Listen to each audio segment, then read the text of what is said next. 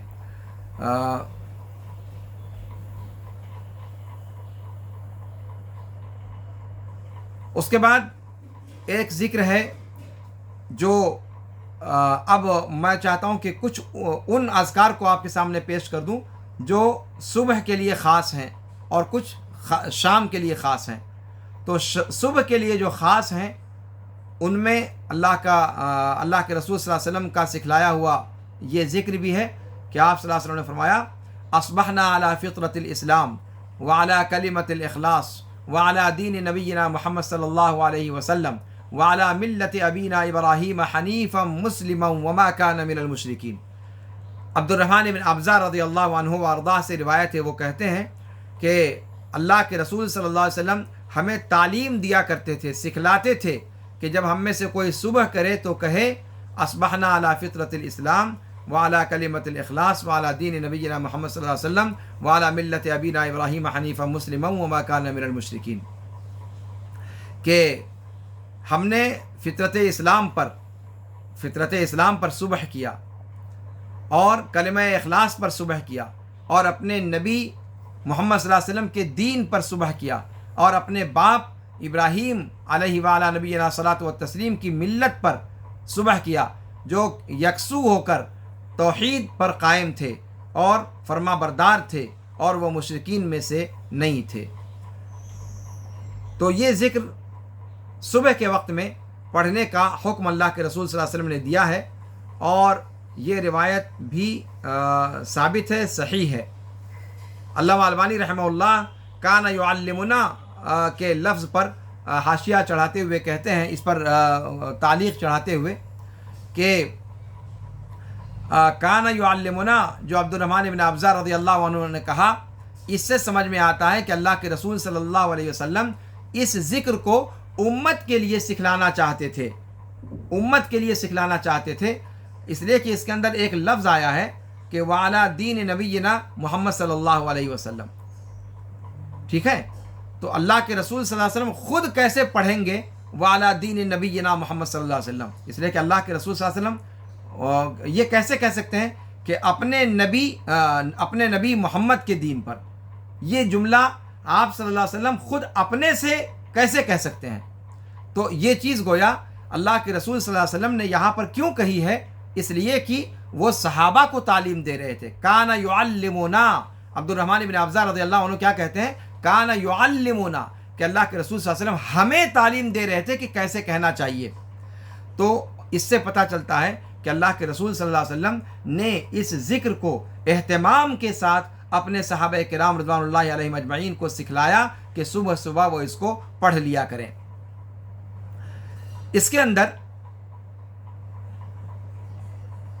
فطرت اسلام کا ذکر کیا گیا ہے، اور فطرت اسلام یعنی اسلام کی فطرت، مضاف مضاف الیہ، یہاں پر اضافت جو ہے وہ بیانیہ ہے، اس لیے کہ جو فطرت ہے وہی اسلام ہے، اور جو اسلام ہے وہی فطرت ہے. اسلام کی فطرت کوئی الگ الگ چیز نہیں ہے. فطرت کا کیا معنی ہوتا ہے؟ فطرت عربی زبان میں کہا جاتا ہے کسی چیز کی ابتدا کو، اور کسی چیز کو نئے سرے سے پیدا کرنا، پہلی بار پیدا کرنے کو. اسی سے قرآن نے کہا ہے فاطر السماوات والارض، سورہ فاطر آیت نمبر 1، یعنی آسمان و زمین کو پہلی بار پیدا کرنے والا، جب کوئی سامنے مثال موجود نہیں تھی. اصطلاح میں فطرت کہا جاتا ہے اسلام کو. اکثر صحابہ اور تابعین اور ائمہ اسلام نے کہا ہے کہ فطرت کس کو کہا جاتا ہے؟ اسلام کو. اور اسلام جب ہم بولتے ہیں نا تو اسلام کا دو معنی ہوتا ہے.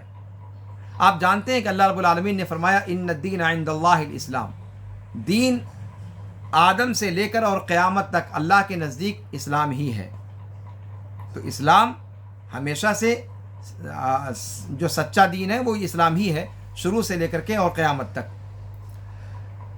لیکن ایک اسلام وہ ہے جو آدم سے لے کر قیامت تک رہے گا، اور دوسرا اسلام وہ ہے جسے محمد صلی اللہ علیہ وسلم لے کر کے آئے، شریعت محمدیہ، جو قیامت تک رہنی ہے اللہ کے رسول صلی اللہ علیہ وسلم کی بعثت کے بعد.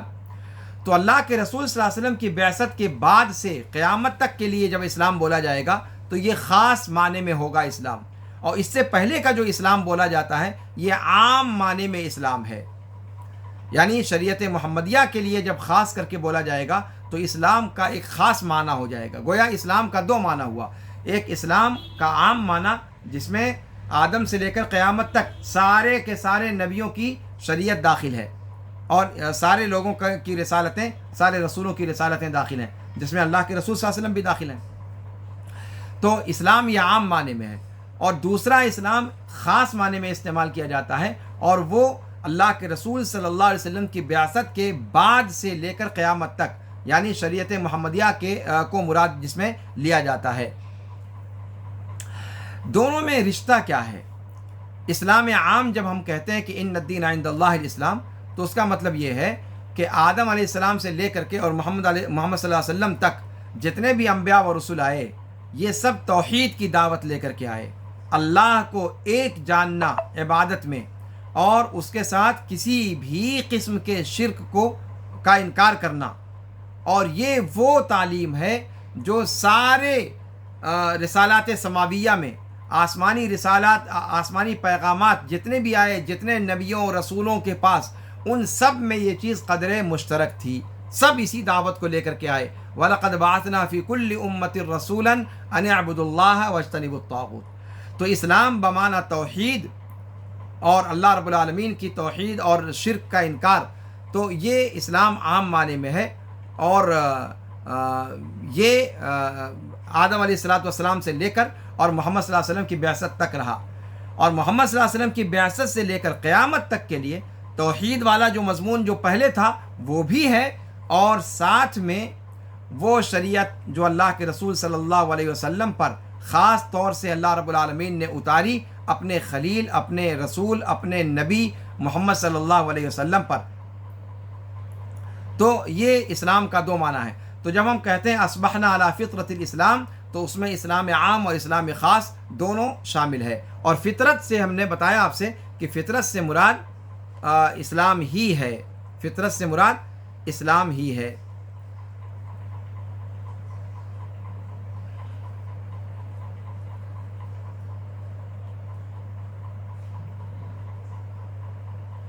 جی، اور کلمہ اخلاص سے مراد لا الہ الا اللہ کا کلمہ ہے، جس پر تفصیل سے گفتگو آپ کے سامنے بارہا پیش کی جا چکی ہے۔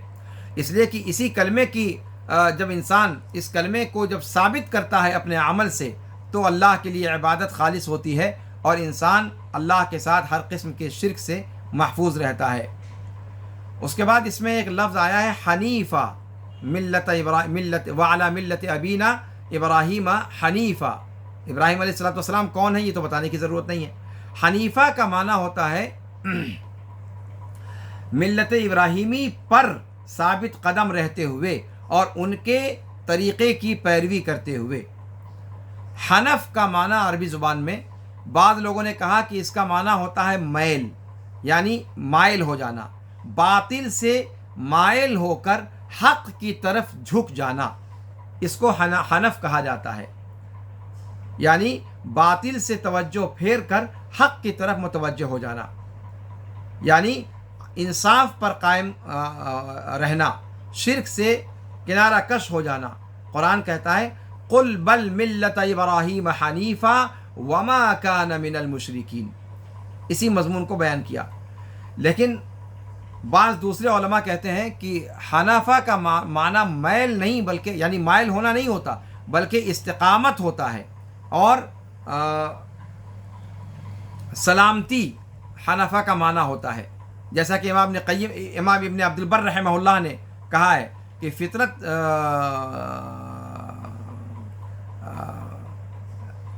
حنف کا معنی ہوتا ہے سلامتی اور استقامت، جیسا کہ اللہ کے رسول صلی اللہ علیہ وسلم نے فرمایا۔ عیاض ابن حمار المجاشعی رضی اللہ عنہ وارضاہ راوی حدیث ہیں، وہ اللہ کے رسول صلی اللہ علیہ وسلم سے روایت کرتے ہوئے کہتے ہیں کہ اللہ رب العالمین نے فرمایا انی خلقت عبادی حنفاء، حدیث قدسی ہے کہ میں نے اپنے بندوں کو حنفاء پیدا کیا، یعنی استقامت پر پیدا کیا، درست روی پر پیدا کیا، صحیح ڈگر پر پیدا کیا۔ تو حنفاء کا ترجمہ کیا ہے محدثین نے، شارحین نے، کہ حنفاء کا مطلب یعنی اعلی استقامہ، اعلی سلامہ، کہ خلقت عبادی علی استقامہ و اعلی سلامہ، کہ ہم نے اپنے بندوں کو سیدھی ڈگر پر، سلامتی کی ڈگر پر ہم نے ان کو پیدا کیا۔ تو حنفاء کا معنی استقامت اور سلامت روی ہوتا ہے۔ یہ امام ابن عبد البر رحمہ اللہ نے فرمایا، اور انہوں نے دلیل میں اللہ کے رسول صلی اللہ علیہ وسلم کی حدیث کو پیش کیا۔ اور کلام عرب میں حنیف کہا جاتا ہے مستقیم کو، یعنی جو سیدھا خط ہو یا سیدھا کوئی سیدھے راستے پر ہو۔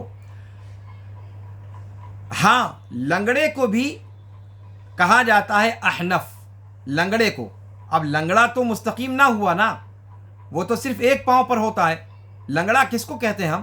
جس کا ایک پاؤں کج ہو، اس کے ایک پاؤں میں کجی ہو، اور وہ دونوں پاؤں پر برابر درجے پر وزن رکھ کر کھڑا نہ ہو سکتا ہو، تو پھر اس کو احنف کیسے کہا جاتا ہے؟ تو احنف کا اس کا مطلب یہ ہوا کہ جن علماء نے، جیسے ابن عاشور وغیرہ نے کہا ہے کہ میل کا معنی ہوتا ہے، یعنی مائل ہونے کا، چونکہ لنگڑا وہ ہمیشہ ایک طرف کو جھکا رہتا ہے، تو اس لیے حنفا کا معنی وہ اگر یہ سمجھنا چاہیں کوئی کہ لنگڑے کو احنف کہا جاتا ہے، اس کا مطلب یہ ہے کہ حنفا کا معنی مائل ہونا ہوتا ہے، جھکنا ہوتا ہے، چونکہ لنگڑا ایک طرف کو جھکا ہوتا ہے۔ لیکن یہ بات درست نہیں ہے۔ حنفا کا معنی ہوتا ہے استقامت، سلامت روی، صحیح ڈگر پہ قائم ہونا۔ اب مسئلہ یہ ہے کہ لنگڑے کو احنف کیوں کہا جاتا ہے جبکہ وہ مستقیم نہیں ہے، وہ سلامتی سے کھڑا ہوا نہیں ہے، بلکہ وہ اس کا بیلنس وہ ڈس بیلنس ہے۔ تو ڈس بیلنس ہونا استقامت کا اپوزٹ ہے، استقامت کی بالکل ضد ہے۔ تو پھر اس کو احنف کیسے کہا جاتا ہے؟ کہا کہ صاحب یہ عرب کے لوگوں کے یہاں ایک طریقہ ہوتا تھا کہ وہ فال لیتے تھے، نیک فال لیتے تھے. سمجھ میں آ رہی بات؟ اگر کسی کو سانپ نے کاٹ لیا تو سانپ کا کاٹا ہوا انسان بچتا نہیں ہے، وہ مر جاتا ہے. لیکن عرب کے لوگ جس کا مرنا یقینی ہے اس کو کیا کہتے ہیں؟ سلیم کہتے ہیں. سلیم کا معنی کیا؟ یعنی وہ بندہ جسے سانپ نے ڈس لیا ہو. لیکن عرب کے لوگ اس کو سلیم کہتے ہیں. کیوں؟ نیک فال لیتے ہوئے کہ گرچہ مرنے والا معاملہ اس کے ساتھ ہوا ہے لیکن تو سلامت رہے گا، گھبرا مت، تجھے ٹھیک ہونا ہے، تو ٹھیک ہو جائے گا. نیک فال لینے کے لیے مرنے والے کو بچنے والا کہنا شروع کر دیتے ہیں. تو عرب کے ہاں یہ چیز معروف ہے، جس کو بچھو نے ڈنک مار دیا یا سانپ نے کاٹ لیا تو اس کو سلیم کہتے ہیں. ہاں، یعنی سلامتی تیرے پاس یقیناً آئے گی، گھبرا مت، یہ نیک فال ہے. تو عرب کے لوگ اسی طریقے سے لنگڑے کو بھی احنف کہہ دیتے ہیں. تو وہ اس لیے نہیں کہ حنف کا معنی ہوتا ہے مائل ہو جانا، جھک جانا ایک طرف کو، اس کا معنی سیدھا ہی رہنا ہوتا ہے. لیکن لنگڑے کے لیے گویا ایک نیک فال ہے کہ جو تمہارا دوسرا پیر کام نہیں کر رہا ہے انشاءاللہ تم ٹھیک ہو جاؤ گے اور تمہارا بیلنس برابر ہو جائے گا، دونوں پیروں کو تم استعمال کرنے لگو گے. تو نیک فال لینے کے لیے لنگڑے کو احنف کہہ دیا جاتا ہے. تو وہ اس قبیل سے ہے. تو ملت ابراہیم حنیفہ، یعنی یہاں پر جب بندہ یہ دعا پڑھتا ہے کہ وعلی ملت ابینا ابراہیم حنیفہ، تو کیا مطلب ہوا کہ اے اللہ کہ ہم نے صبح کی اپنے باپ ابراہیم علیہ الصلاۃ والسلام کی ملت پر جو مستقیم السیرہ و سلوک تھے، جو سیدھے راستے پر قائم رہنے والے تھے، جو سلامت رو تھے. ٹھیک ہے. وما کان من المشرکین، حنیفہ مسلمہ، اور ساتھ میں فرما بردار تھے اور مشرکین میں سے نہیں تھے. تو یہ معنی ہوتا ہے حنیف کا. اور اسی کو امام ابن القیم رحمہ اللہ نے بھی مفتاح دار السعادہ کے اندر راجح قرار دیا ہے.